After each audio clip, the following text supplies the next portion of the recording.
getting into an elite institution doesn't guarantee success. It matters a lot, but it doesn't guarantee success.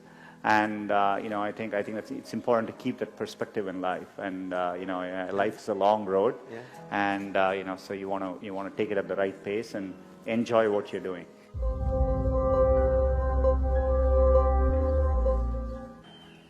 Let me tell you a little bit about my personal journey to Silicon Valley from India 22 years ago.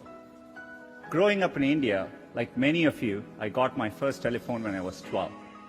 In my case, it turned out to be a rotary phone, so it wasn't that great for selfies, but I still loved to call my friends, play with it, and sometimes take it apart.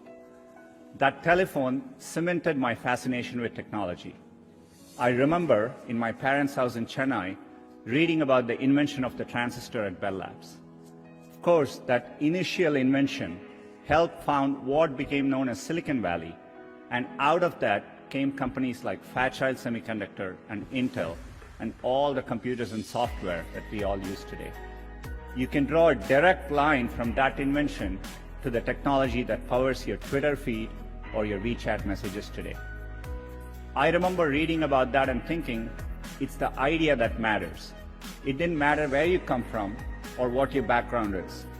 One revolutionary idea, one brilliant invention can unleash other entrepreneurs to revolutionize industries in ways you could never predict. The people who build the transistor in many ways enable the entrepreneurs who are using incredible processing power to analyze data and diagnose cancer. In the same way, the invention of smartphones and GPS has enabled other companies to build apps that revolutionize the way we travel around cities. I think, working in the real world, I would say, it is important to be well-rounded. It's important to, try different things, take some risks.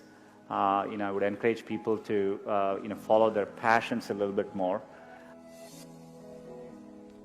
I know how much hard work it takes to pursue your dream of building a business. The long hours, time away from family, the rejection, the ideas are brilliant that just don't seem to catch on. There is a great quote from Thomas Edison that does the best job of defining what it's like to be an entrepreneur. I have not failed, I have just found 10,000 ways that don't work. I think it's important to remember, getting into an elite institution doesn't guarantee success. It matters a lot, but it doesn't guarantee success. And I think it's important to keep that perspective in life. And life is a long road, and so you want to take it at the right pace and enjoy what you're doing. I still vividly remember as a teenager jumping onto a crowded train in Chennai and traveling for 24 hours to attend my school at IIT Kharagpur.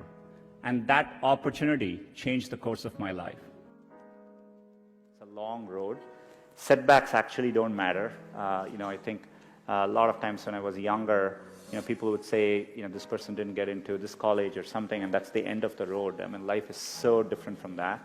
And so I think it's important to, keep your hopes, keep your dreams, and try to follow them. And I think most of how life plays out is up to you, not up to what happens outside of you. And I think it's important to keep that in mind and take the long-term view. And you want to aim high enough that you fail, a few times. I think that's the natural part of the process. In fact, Larry used to say, if you work on really difficult things, you're better off because you have no competition. Others aren't working on that difficult a problem. And even if you fail, you end up doing something great in the process. And so I think that's the philosophy which has guided us all through these years.